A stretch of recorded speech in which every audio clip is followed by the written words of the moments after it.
Hello, everyone. My name is Dr. Ferghal Armstrong, and welcome to Cracking Addiction. And we have with us Dr. Laura Petracek.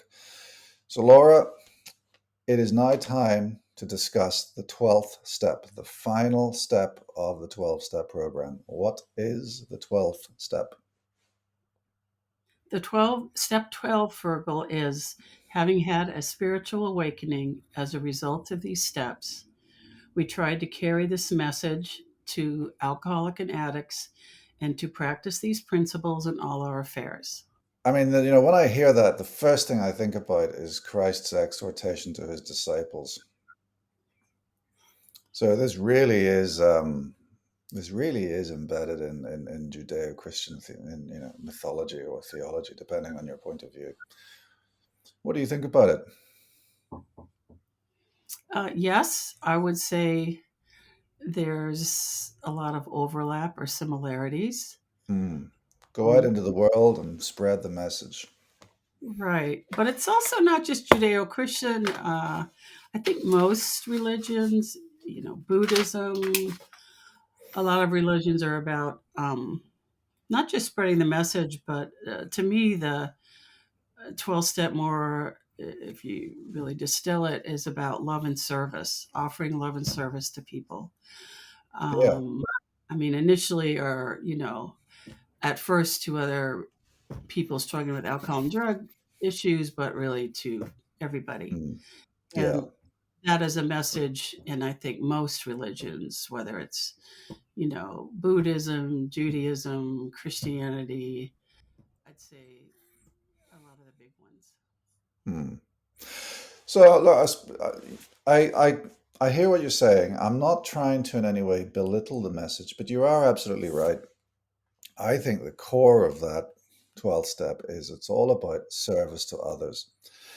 And when we think about service to others, I I am very interested in the recovery journey, and there's a couple of principles in recovery that I think are very important. And one of them is that people have to engage in meaningful activity. And then that begs the question, well, what is a meaningful activity? And for me, there's basically two meanings in life, two purposes in life, if you will. One is to make money. Some people, that's their purpose, but the other purpose is to make a difference. And making a difference is basically synonymous with service to others. So I actually encourage service to others as part of the interventions that I offer to people who are trying to start their journey of recovery. And that it's I suppose it's really opposite of the 12th step. The final step actually is basically saying the same thing. Service to others gives people meaning and allows people or provides people with some of the strength required to stay on that journey. Yes, that is a common thread and theme in the 12 step in AA in general. Throughout the years, I've had many a sponsor say when I'm calling, if I call them about whatever problem I'm dealing with at that time, um, a lot of times they'll not necessarily address the issue at hand, but why don't you go find another alcoholic and addict to help today? And and 9 times out of 10, that actually helps when the focus is not on myself, when it's not me. And so for other alcoholics and addicts, when the focus is not on themselves, and when you're helping other people, it's like you get lost in that, or not lost, but it is self-forgetting, and you feel better. I feel um, so. It really is definitely one of the tenets of the 12th step. So is it just so let's hone in on that. You said you forget your own problems if you're helping others. Is it just forgetting your own problems, or is there some other psychological principle at working behind the scenes, helping others to help yourself? Right. Is there Well, you're not. anything else going on? Oh, um, yeah, you're not just forgetting your problems. It also feels good to share your experience, strength, and hope. It gives a sense of Oh, yeah, I do know some things. I do have some ideas to help you through whatever they're struggling with. Hmm. Um, it also gives, I think, one a sense of purpose and uh, helps people to, get outside themselves. And you feel good after you help somebody. Hmm. Hmm. Or one feels good, like, oh wow, I Hmm. helped that person, Yeah. and yeah, there's a So good. I suppose another way of looking at it is that we are all social creatures. We are designed, programmed, if you will, to be part of something bigger and better than ourselves. And helping others surely falls into that. We are pro-social by definition. Yeah, and Mm, we're not just pro-social, but like there's I forget the name of this group, but there's a group of people lucky enough to they've made it their mission or their goal to retire early, only to do work full time, not getting paid, doing service work. mm, And they've interviewed a lot of these folks, and they said the rewards were like 100 times better than getting money. And that's their what they're going to do the second half of their life is work for different nonprofits without getting paid. And so there's definitely a lot of intrinsic rewards that aren't anything to do with money or that people. So, I mean, that's I suppose that's a desire for altruism.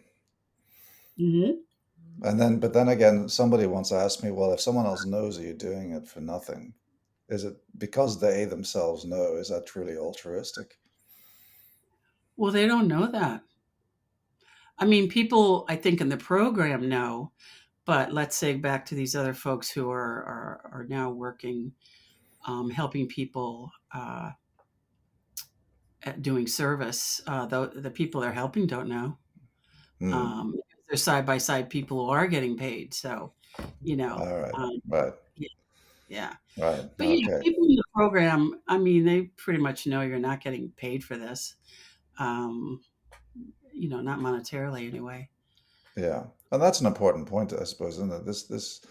No one is doing this for money. This journey through the 12 steps, the sponsoring, it's all out of the goodness of people's hearts, isn't it? Yes. Mm. One of the things you just said there was getting out of themselves. I think that was the phrase you used. Yeah. And to me, that alludes to a personal growth journey.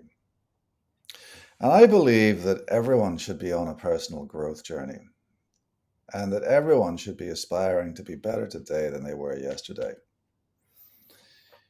Now, it may be the fact that our starting points might be different, but we're all on a growth journey, or at least we all should be on a growth journey.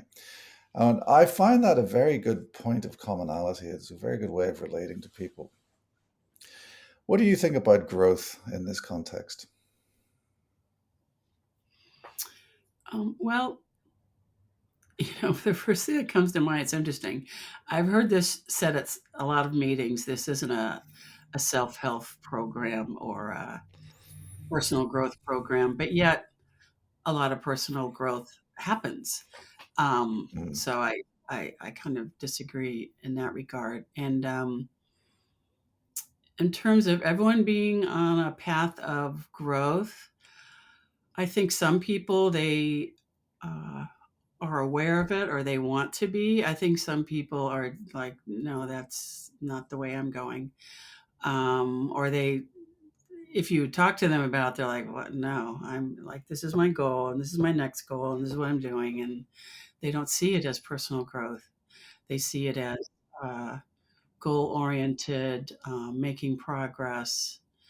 So not everyone, I worked in San Quentin for 7 years. There's a lot of men who personal growth was not foremost on their mind.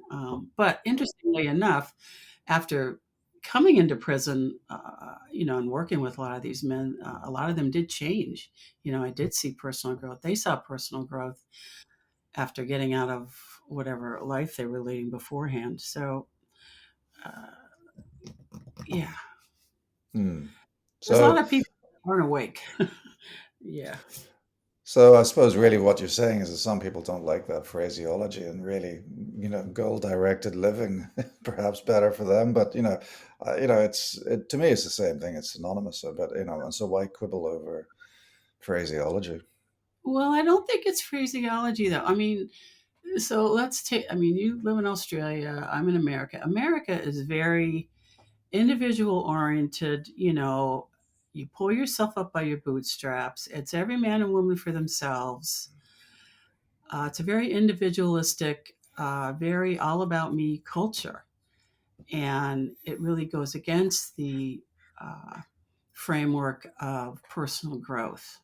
It's about, what can I do to further myself? And that means stepping on A, B, C, and D. Who cares if I can get to the next run on the ladder? So I don't think it's necessarily just phraseology, it's also culture. And unfortunately, America's culture is so goal driven and achievement driven. And, like I said, you pull yourself up by your bootstraps. It's very challenging for a lot of people to ask for help in this culture because this is not a you ask for help culture. There's something Hmm. wrong with you, is the message.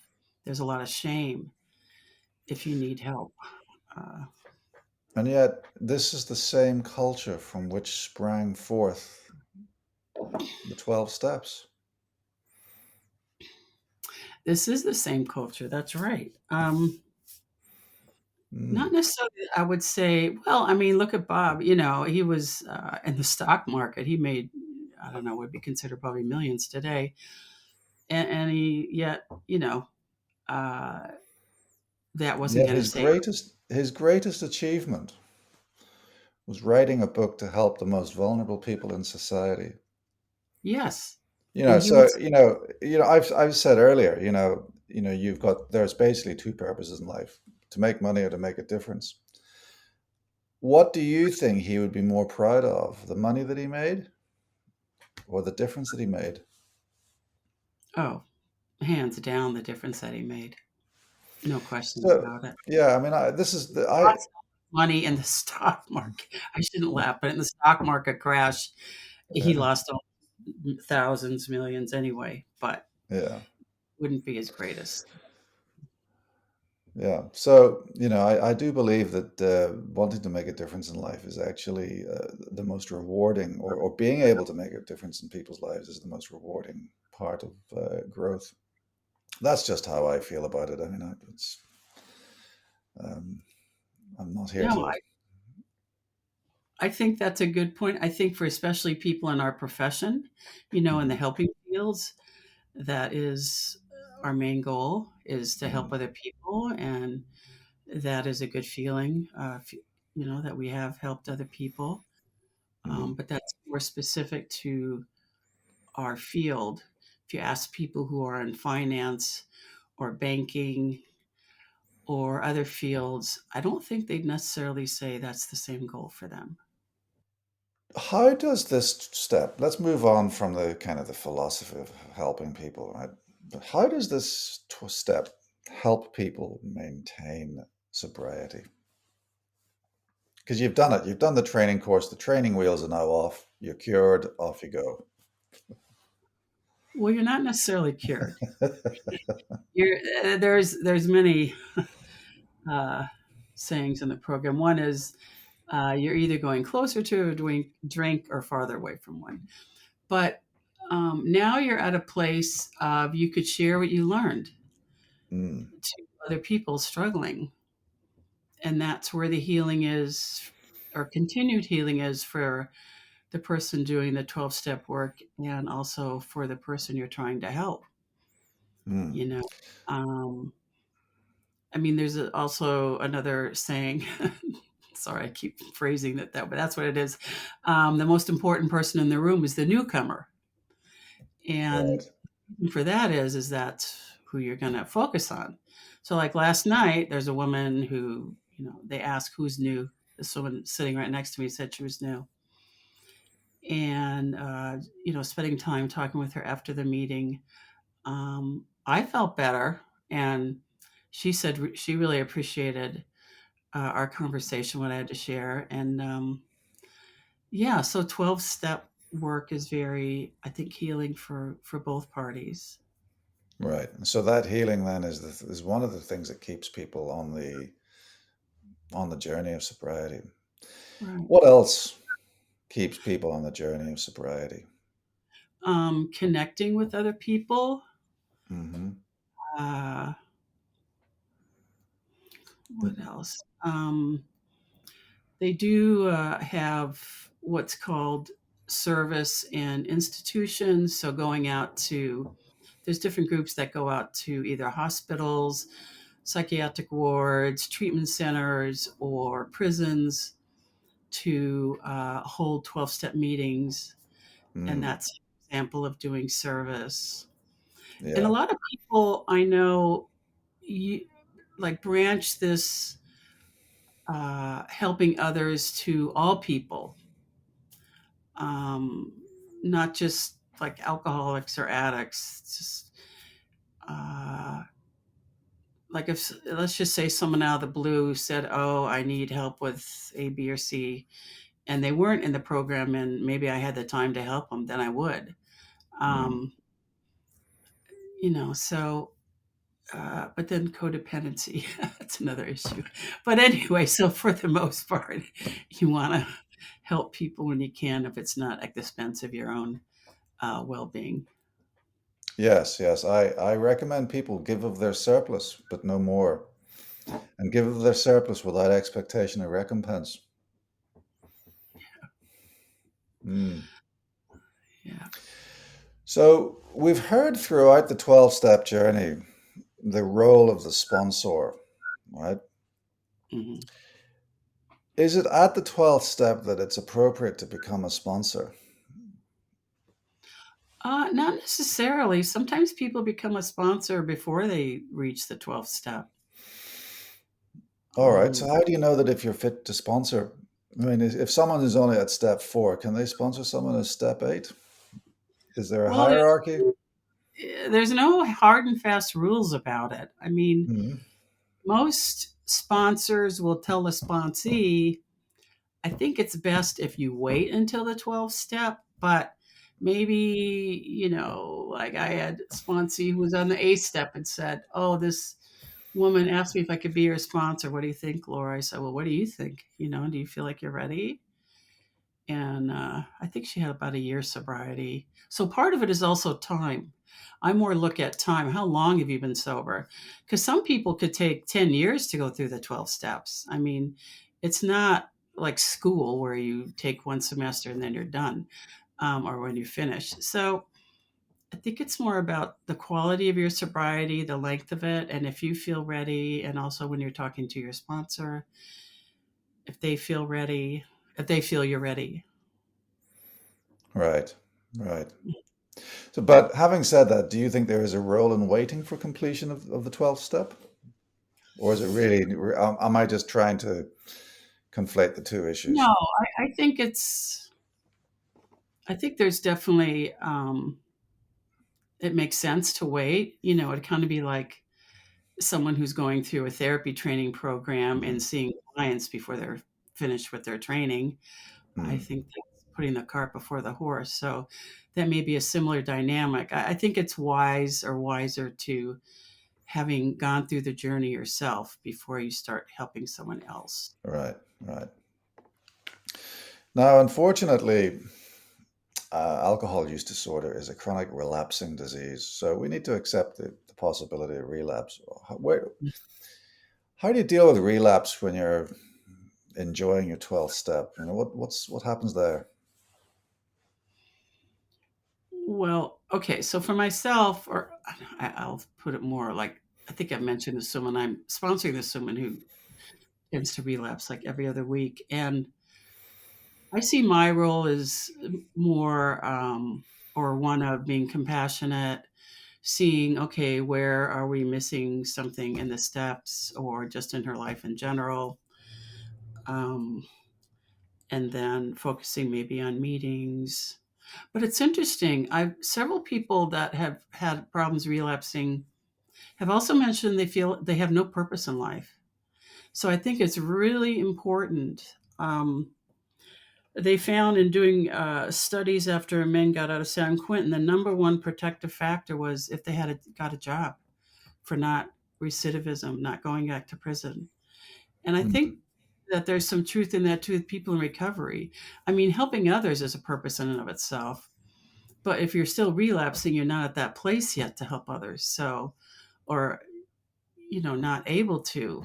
And so it's challenging. Um, it's much easier to stay sober and get sober. I'll never Mm. forget that banner that was in a New York meeting when I lived in New York for 10 years. Yeah, because it's really challenging. Yeah. So if you do, heaven forbid, relapse and you've done the 12th step, do you go back to the first step, or do you go back to the fourth step? To what extent do you get demoted, if at Well, all? you don't get demoted, but we go back to the beginning. Okay, let's take a few steps back. So Uh, if you've done the 12th step and you relapse, then you go back to step 10. That's what you've just said. no, no, step one. Step one. You always go back to step one, yeah? You always go back because step one is the only step you could do perfectly, meaning, you're 100% clean and sober. So if you haven't got that concept down, the rest is a moot point. So we need to get that. And one thing that I haven't mentioned, but I've mentioned to clients and sponsees alike is I don't know if it's the same, they call it the same medicine in Australia, but uh, antabuse is really helpful for alcoholics to not pick up that drink because antabuse, you end up throwing up and getting deathly Mm, ill.